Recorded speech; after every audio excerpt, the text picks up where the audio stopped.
Chris Lee and Blake Lovell here to do SEC football power rankings after week 2. Like, it's just a jumbled mess. I think we're clear on one at the top, clear on one at the bottom, everything else in between. God help you. This is what this means. People are going to get upset because I think opinions are going to be very divergent on some of these teams. But here we go anyway, straight into the fire. Vanderbilt at 14. The Commodores I thought would be better, frankly, have not been. I think there's better things in there for Vandy, but we need to start seeing it Saturday at UNLV. Yeah, still a lot to prove, I think, for this Vanderbilt team. Like we said, a good portion of their schedule to start things off with some opportunities, but they'll have to play better overall, I think, to take advantage of some of those opportunities. So, Number 13, Florida, with a get-well game against McNeese on Saturday. Florida, I think, is the least penalized team in the league. Also, its defense only on the field for 47 snaps. Average. Stuff to watch as the Gators play Tennessee this weekend. Yeah, Gators seem to be frozen, like Chris, at the moment, but in terms of the forward trajectory of their program. But yeah, I think the Gators, obviously, we learn way more about where they are and how they've perhaps improved from that opening game against Utah this weekend against the Vols. South Carolina at 12. Spencer Rattler is playing out of his mind. The rest of the team I have questions about. Carolina is having trouble running the ball. It had trouble protecting Rattler, of course, against North Carolina in game 1. I think South Carolina is going to move up from here, but this is where we have them for the time being. Did a much better job protecting him in game 2 against Furman. But again, that's a little different than what they're going to see this week when they play Georgia. Rattler 25 of 27, 3 touchdowns in that game against Furman. But it's easier to be that efficient when you aren't running around trying to not get tackled on the pass rush and those things. So could be a challenge this week against the Bulldogs. All right, number 11, Missouri. I continue to be high on this defense. I think it's going to carry this team. I worry that the offense will put people to sleep. And wanted to see Missouri do better than, what was it, a 2 or 3 point win against MTSU in a game where it was, a 20.5 point favorite. I don't think anybody in Columbia felt better coming out of that one Saturday than they did going in. Yeah, went by 4, 23-19. For what it's worth, I don't think they ever should have been a 21-point favorite in that game. I think a lot of that was reactionary to MTSU losing like they did to Alabama, but still a team that, like we said, game planning wise, I thought they could do some things. And yeah, I mean, look, we came into the season, Chris, what we say about Missouri. Defense is going to be great. They're going to have to win a lot of games that are low scoring. It was the same way last year, and I don't think that's changed a whole lot to this point. So, up next, Auburn, a team that I'm having a tough time knowing what to do with. Auburn goes out and gets a nice win at Cal. I did not expect to see Auburn winning a game with 14 points. I don't know. It's just hard to me to figure where Auburn goes next, but credit goes for a win at Cal in what wasn't an easy one. Yeah, I think I had Auburn higher here. I was a little surprised. Remember, we're saying this now.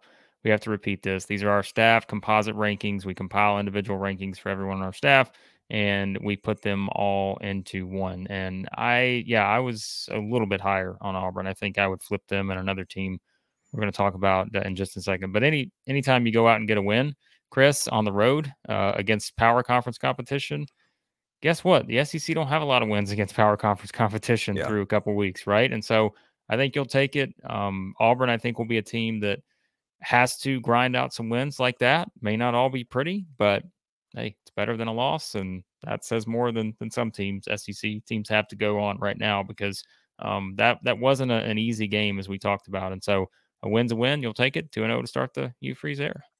Yeah, we're getting into that territory where the next few teams, starting with Auburn, are separated by about that much. And so I think you could even argue Auburn up to 3 places higher. But lots of unknowns there. Kentucky at 9. I've just not liked what I've seen out of Kentucky so far. The passing game has not been revolutionized yet. Kentucky trailed Eastern Kentucky on Saturday. The defense is still, I think, fairly salty, but I wanted to see more offensive improvement than I've seen so far. Well, I mean, I think it's just the way they're starting games, right? Ball State, as we said, they're down 7-3 in that game. Basically almost 4 or 5 minutes into the second quarter. Eastern Kentucky, they're down 7-0 up until basically a minute left in the second quarter. And so, yeah, I just think they've got to figure out ways to get off to a better start, because you can't afford that when you start playing SEC competition regularly, right? But as we said, perhaps for this Kentucky team that clearly needs to figure some things out still, at least this early part of the schedule, I think, gives them opportunities to do that where they can still pick up wins, even if they may not all be pretty. And that one on Saturday was not necessarily that pretty. So. Okay, Blake, there's a lot of confusing teams in the SEC right now. I don't know that anybody deserves the title of more confusing anymore right now than Mississippi State, because I thought they looked great in the opener. I thought it was great for them to get a win against Arizona, but it took overtime. It took a 5-1 edge in turnovers. Usually when you're +4 in turnovers at home and a 10-point favorite, you're going to not need overtime to win the game. State did. It threw the ball, I think, 15 times. I don't know what's up with that. I just am not really sure what this team is coming out of this one. Look, you've got to give them credit for being 2-0, which a lot of teams in this league aren't. But it was just the way that it won the game that just leaves me going. And by the way, confusing doesn't mean bad. It just means I'm confused. I had Mississippi State. There are some things you can pick apart. Probably felt like they shouldn't have let that game get to overtime the way they were kind of controlling things, into the third quarter. But still, I think there's a lot more optimism for me just because Mississippi State was a team, Chris, we said going into it, it's just hard to get a read on them. But I think getting a win like that against, I think a team that, certainly has some playmakers, especially the quarterback position. I think you take that for Mississippi State heading into this game against LSU. Well, here's another team. I don't know how you feel. That's Arkansas. Arkansas has not run the ball anywhere close to the way we expected. Of course, there's a little bit of an explanation of that. Where Rocket Sanders hasn't played. Don't know how well he's going to be going forward. Arkansas has won 2 games pretty decisively, and they're giving up less than 10 points a game, which, hey, that's good against anybody right now. But let's also be honest. Arkansas has played the weakest schedule in the league so far. So a lot to be learned about the Razorbacks going forward. Yeah, I'm with you on this one. I think there is still quite a bit to learn. And I don't think this is not surprising. Like, we knew this about some of these teams, that it was going to probably take a couple weeks in to really kind of start picking apart. Because like we said, it's SEC football. Everybody's all on the hype train for everybody coming into the season, all 14 teams. But you start to learn some things early on. And I think for Arkansas, it's still hard to know just because of the schedule they play. But as we know, too, they are very, very talented. We know what they have at quarterback. It's just getting Rocket Sanders back. And I think, again, that they're going to improve in some of these areas. And, we mentioned this is kind of the time that it starts, right? Because this is where the grind of the schedule begins for Arkansas. Play BYU this weekend, and things take off from there in terms of the SEC schedule. So, we start to learn a lot more about the Hogs here starting this weekend, I think. All right, next team is Tennessee. I think we've underranked Tennessee. I keep saying this. I don't know how many people are listening. Yes, it's the Joe Milton doubt that is sagging the balls to this spot. I think that's missing the point. I think the defense is giving up under 4 yards of play. Granted, played 2 bad offenses, but Tennessee was better than people thought a year ago. The defense is disruptive. That stops a lot of drives. The offense still stays on the field. Tennessee at 6 is too low, but that's where we have them as a group. Yep, had them higher myself. But yeah, I mean, look, let's call it what it is too, though. They didn't play great against Austin Peay. Especially that first half was a chore to watch. No, they played not well. Well, and that's, again, though, right? Like, that's what we kind of have to go on. And the fact is, it's a 6-6 game until Milton makes that run with whatever 15, 20 seconds left in the second quarter, right before halftime. And so, I mean, at that point, you're looking around wondering what is going on here, right?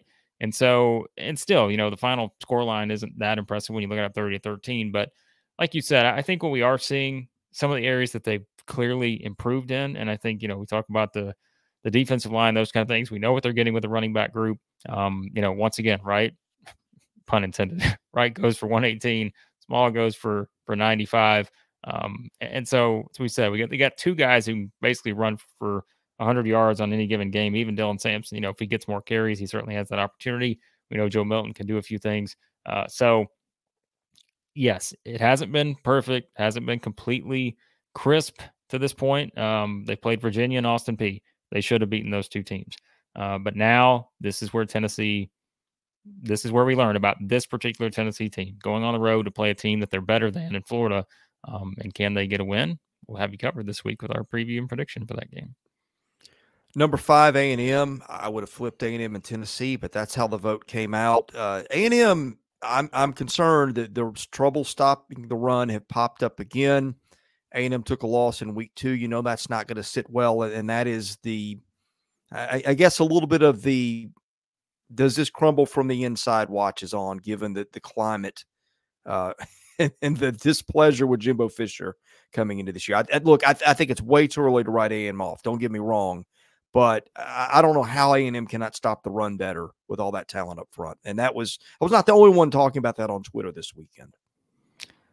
Well, I mean, look, Miami's better than we were giving them credit for. I think that's one thing. But, I mean, Tyler Van Dyke goes for, 5 touchdowns, 21 of 30, 374. But still, I think that it's – yes, I think a lot to be desired after that performance for A&M, which felt like one. They got off to a great start.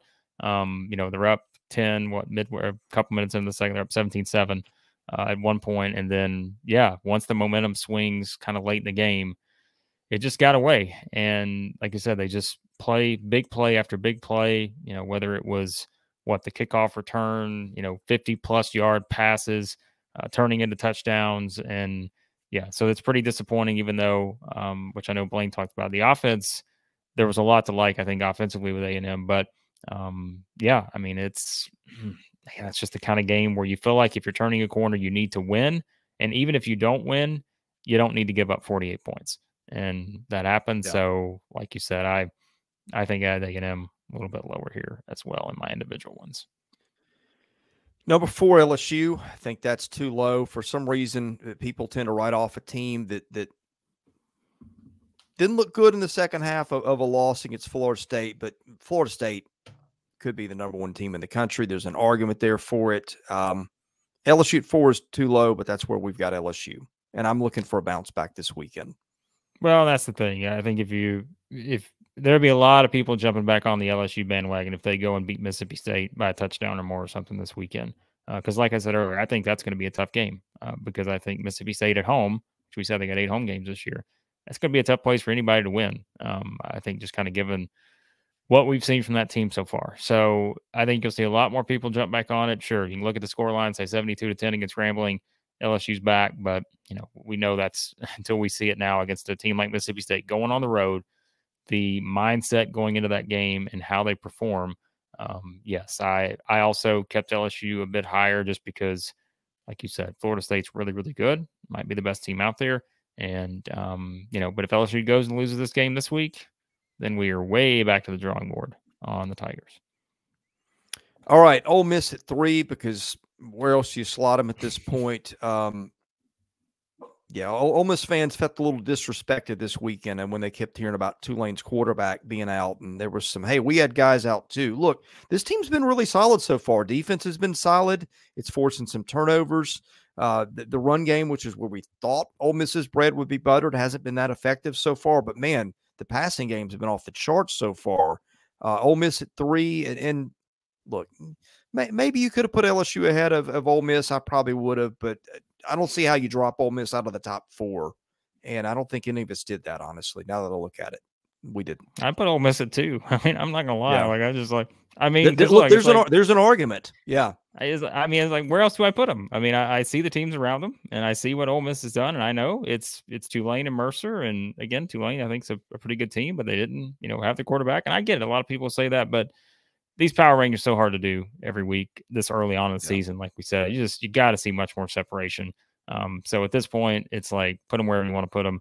Like you mentioned, I could see them anywhere from 3 or 2 to 4 or 5 or whatever. But this is where they land this week. So Alabama at 2. I'm sure we're going to hear it about that one. But look, Texas was really freaking good. Really, really good. Let's give credit where it's due. Is Alabama what it used to be? No, Oreo's very upset about it. Oreo's welcoming Texas into the SEC, I think. That's fine. That's what it is. Oh, my goodness, this dog. Okay. He's fine. I don't know what else to say.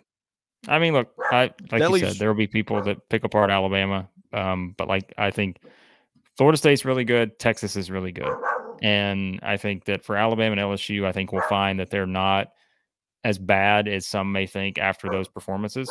And I think that's where you kind of have to keep that in your mind as you're doing these rankings. And so I don't I don't hate Alabama being at 2 because I think Texas is really good, but there are definitely more things you can pick apart with this Alabama team, which is not that unsurprising, right? What we said going into the season, that this was probably going to be the case, and you weren't just going to completely back off that after 1 week against MTSU at home. So Georgia at 1. It's come against nobody. It's come with some warts, especially in the rushing game and with slow starts offensively. But hey, when in doubt, give the benefit to the undefeated defending national champs, and that's where they are. that's the thing is like, have they been the most impressive team overall through 2 weeks? Maybe not, but like, where else do you put them? I mean, they hadn't lost a game. They're the two-time defending champion. This is where they are. So.